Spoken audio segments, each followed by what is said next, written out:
আল্লাহ কি এমন কোনো পাথর তৈরি করতে পারেন যা তিনি নিজেই তুলতে পারেন? অবিশ্বাসীদের লজিক্যাল ফ্যালাসি এবং তার উত্তর। আসসালামু আলাইকুম ওয়া রাহমাতুল্লাহি ওয়া বারাকাতুহু। বিশ্বাসী বা ইমানদারদের ভিত নড়বড়ে করতে একটি এজেন্ট সবসময় তৎপর থাকে।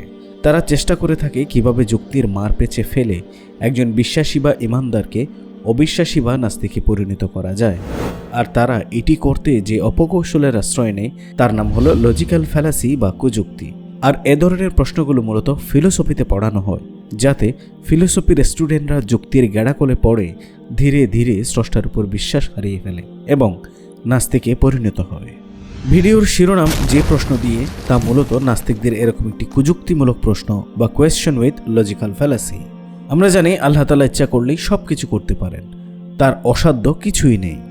এখন নাস্তিকদের যে প্রশ্ন সেটা হলো, আল্লাহ কি এমন কোনো পাথর তৈরি করতে পারেন যা তিনি নিজেই তুলতে পারেন না? নাউযুবিল্লাহ মিন যালিক।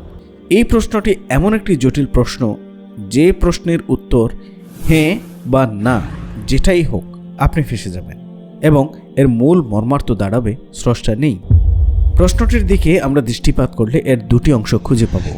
বলা হচ্ছে আল্লাহকে এমন কোনো পাথর তৈরি করতে পারেন যা তিনি নিজেই তুলতে পারেন না? যদি উত্তর দেওয়া হয় হ্যাঁ, তাহলে নিশ্চিত করা হয় যে আল্লাহ সর্বশক্তিমান নন, কারণ তিনি এমন পাথর তৈরি করতে পারেন যা তিনি নিজেই তুলতে পারেন না। নাউযুবিল্লাহ। আবার যদি প্রশ্নটির উত্তরে বলা হয় না, তাহলেও একথা নিশ্চিত করা হয় যে আল্লাহ একজন অপারক স্রষ্টা, কারণ তিনি এমন কোনো পাথর তৈরি করতে পারেন না যা তিনি নিজেই তুলতে পারেন না। নাউযুবিল্লাহ মিন যালিক। এই প্রশ্নটিকে বলা যায় আনভ্যালিড পাজল বা not solvable puzzle type questions. তাহলে এই প্রশ্নের কি কোনো উত্তর নেই? অবশ্যই এর উত্তর আছে।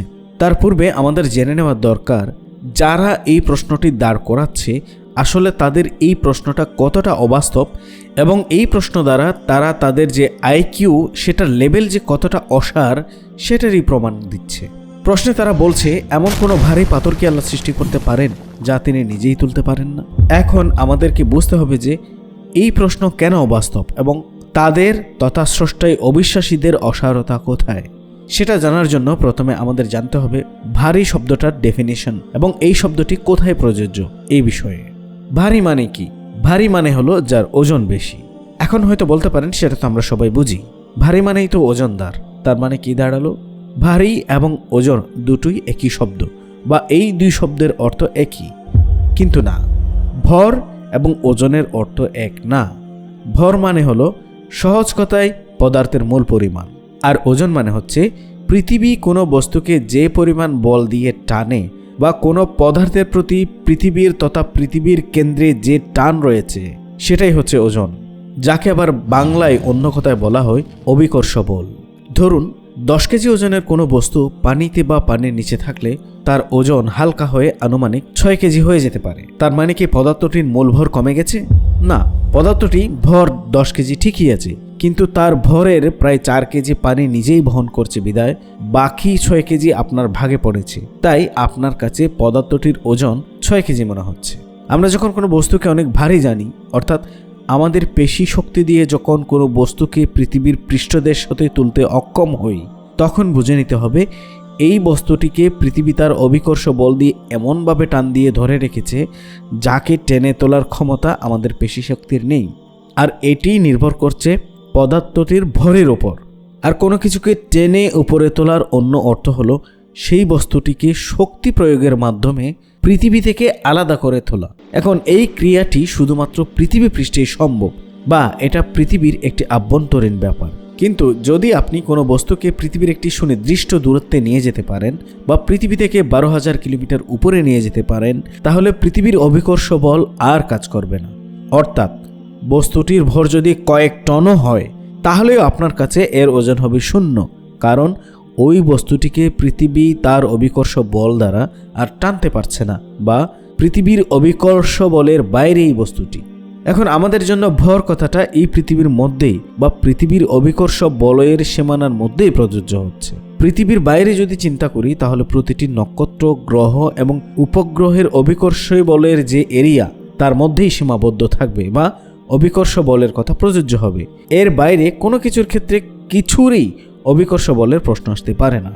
এখন প্রশ্ন আসতে পারে, যেখানে এই পুরো মহাবিশ্বটি মহান আল্লাহ তাআলার নখদর্পণে, সেখানে আল্লাহ তাআলা যদি কোনো ভারী পাথর সৃষ্টি করেন, তাহলে সেই পাথরকে কোন বস্তু অভিকর্ষ বল দ্বারা টানবে যে আল্লাহ সেটাকে টেনে তুলতে পারবেন না? Noted to be point. এখানেই কি প্রশ্ন উত্থাপনকারীর মস্তিষ্কের অনুর্বরতা তথা তার বেয়াকলের পরিচয় ফুটে উঠছে না? ডেফিনেটলি তাই। সুতরাং প্রমাণিত হলো এই কোয়েশ্চেনটি সম্পূর্ণ আনভ্যালিড একটি কোয়েশ্চেন, বা এই প্রশ্নটি প্রযোজ্য নয়। আর যদি বলা হয় মহাবিশ্বের সমস্ত বস্তু সম্ভারের সমুদয় ভরের চাইতে ভারী কোনো বস্তুকে আল্লাহ সৃষ্টি করতে পারেন? এই প্রশ্নের উত্তরের আগে আপনাকে স্পেসের ব্যাখ্যার ধারণায় আসতে হবে। যদি এই বিশাল মহাবিশ্বের চাইতে বড় কোনো বস্তুর কথা কল্পনা করতে যাই, তাহলে বলতে হবে সেই বস্তুটি হবে অসীম। এখন যদি আমিও বলি, তাহলে আল্লাহ কি কোনো অসীম বস্তু সৃষ্টি করতে পারেন না? এই সময়ে সেসব প্রশ্ন উত্থাপনকারীরা আমার সাথে একমত হয়ে হ্যাঁ হ্যাঁ হ্যাঁ সেটাই জানতে চাই বলে হাততালি বাজিয়ে আমার কথার সাথে জোর সমর্থন জানাবে, কারণ প্রশ্নটি তাদের খুব ফেভারে যাচ্ছে। হাততালি পরে বাজান। আরও কথা আছে, এই মহাবিশ্বে কোনো কিছু অসীম হতে পারে না। একটু আগে স্পেসের ব্যাখ্যার কথা বলেছিলাম। কেন মহাবিশ্বে কোনো বস্তু অসীম হতে পারে না? তার কারণ হচ্ছে কোনো বস্তু অবস্থানের জন্য তার চাইতে বড় একটি খালি স্পেসের প্রয়োজন হবে। তা যত বড়ই হোক না কেন, সেটির এক্সিস্টেন্স বা অস্তিত্ব কিংবা অবস্থানের জন্য এর চাইতে বড় একটি খালি জায়গা বা স্পেসের প্রয়োজন হবে। তাতে কোনো দ্বিমত নেই, অবিশ্বাসী বা বিশ্বাসী কারোরই। সুতরাং যেহেতু বস্তুটির চেয়ে তার জায়গাটি বড়, সেহেতু বস্তুটি সসীম। তাহলে এমন কোনো পাথর আল্লাহ সৃষ্টি করতে পারেন কিনা যা তিনি নিজেই তুলতে পারেন না? এরকম কোনো প্রশ্ন সম্পূর্ণ অযৌক্তিক, অবান্তর এবং পদার্থবিজ্ঞানের কাছে সম্পূর্ণ অসমর্থনযোগ্য। এরকম কোনো প্রশ্ন হতেই পারে না। এটি সম্পূর্ণ আনভ্যালিড একটি প্রশ্ন তথা একটি অবাস্তব ফাও কথা ছাড়া আর কিছুই নয়। এবং এর মাধ্যমে স্রষ্টার আরও একটি মহিমা দিবালোকের মতো আবারও নিখাত সত্যের মাপকাঠিতে সুস্পষ্ট প্রমাণিত হলো, এবং তা হলো একমাত্র মহান স্রষ্টাই অসীম। এছাড়া সৃষ্টি জগতের আর সব কিছুই সসীম।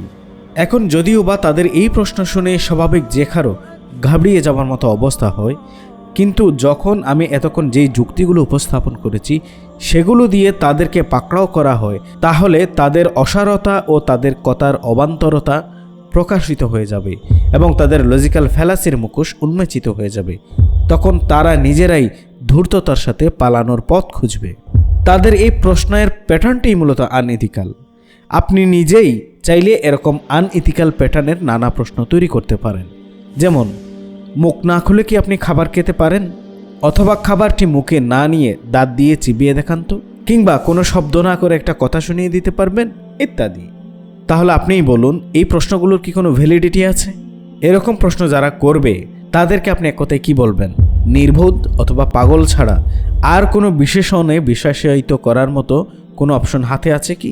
সুতরাং এরকম প্রশ্নগুলো শুনলে তাৎক্ষণিক ঘাবড়ে গেলে চলবে না। আপনাকে এর জন্য চিন্তা করতে হবে। স্রষ্টাই অবিশ্বাসীরা মূলত চেষ্টা করে এরকম আনভ্যালিড ও আনসলভেবল পাজল টাইপ কোয়েশ্চেন করে মানুষকে সাময়িক বিভ্রান্তিতে পতিত করতে। সুতরাং অবিশ্বাসীদের এই লজিক্যাল ফ্যালাসিক্যাল প্রশ্নের উত্তরে হ্যাঁ বা না কোনোটাই হবে না। এর উত্তর হবে প্রশ্নটিই আনভ্যালিড, তাই এই প্রশ্নটি প্রযোজ্য নয়। তাদের এরকম আরও কিছু প্রশ্ন হচ্ছে, স্রষ্টাকে কে সৃষ্টি করেছে? কিন্তু একটু গভীরভাবে ভাবলে প্রশ্নটির মূল অর্থ হচ্ছে যাকে কেউ সৃষ্টি করেনি তাকে কে সৃষ্টি করেছে। ঠিক এইভাবে তাকে যদি উল্টো প্রশ্ন করা হয় যে তুমি উত্তর দাও তো, যাকে কেউ সৃষ্টি করেনি তাকে কে সৃষ্টি করেছে, আপনি লক্ষ্য করবেন যে সে তৎক্ষণাৎ হতভম্ব হয়ে যাবে। অর্থাৎ তার করা প্রশ্নের উত্তর তার কাছেই আনভ্যালিড। অবিশ্বাসীদের ব্যাপারে মূলত বেশি কথা বলা বা তাদের মার পেঁচে পড়ে তাদের কথা নিয়ে বেশি চিন্তা করাটাই মূলত চিন্তা শক্তি ও সময়ের অপচয়। কারণ তারা মুখ বধির, অন্ধ। তাদের সামনে যতই প্রমাণ উপস্থাপন করা হোক, স্রষ্টার নিদর্শন উপস্থাপন করা হোক না কেন, তা থেকে তারা মুখ ফিরিয়ে নেবেই। আল্লাহ তাআলা তো সেসব লোকদের চরিত্রের ব্যাপারে পবিত্র কুরআনে এখন হতে 1450 বছর পূর্বেই সূরা বাকারার 6 এবং 7 নম্বর আয়াতে আমাদেরকে বিশদভাবে অবগত করে বলেছেন, বিসমিল্লাহির রহমানির রহিম, الذين كفروا سواء عليهم أأنذرتهم أم لم تنذرهم لا يؤمنون ختم الله على قلوبهم وعلى سمعهم وعلى أبصارهم غشاوة ولهم عذاب عظيم নিশ্চিতই যারা কাফের হয়েছে তাদেরকে আপনি ভয় প্রদর্শন করুন আর নাই করুন, তাতে কিছু যায় আসে না, তারা ঈমান আনবে না। আল্লাহ তাদের অন্তঃকরণ এবং তাদের কানসমূহ বন্ধ করে দিয়েছেন, আর তাদের চোখসমূহ পর্দায় ঢেকে দিয়েছেন, আর তাদের জন্য রয়েছে কঠোর শাস্তি। আবার একই সূরার 10 নম্বর আয়াতে বলেছেন, في قلوبهم مرض فزادهم الله مرضا ولهم عذاب أليم بما كانوا يكذبون তাদের অন্তঃকরণ ব্যাধিগ্রস্ত, আর আল্লাহ তাদের ব্যাধি আরও বাড়িয়ে দিয়েছেন। বস্তুত তাদের জন্য নির্ধারিত রয়েছে ভয়াবহ আযাব, তাদের মিথ্যাচারের দরুন।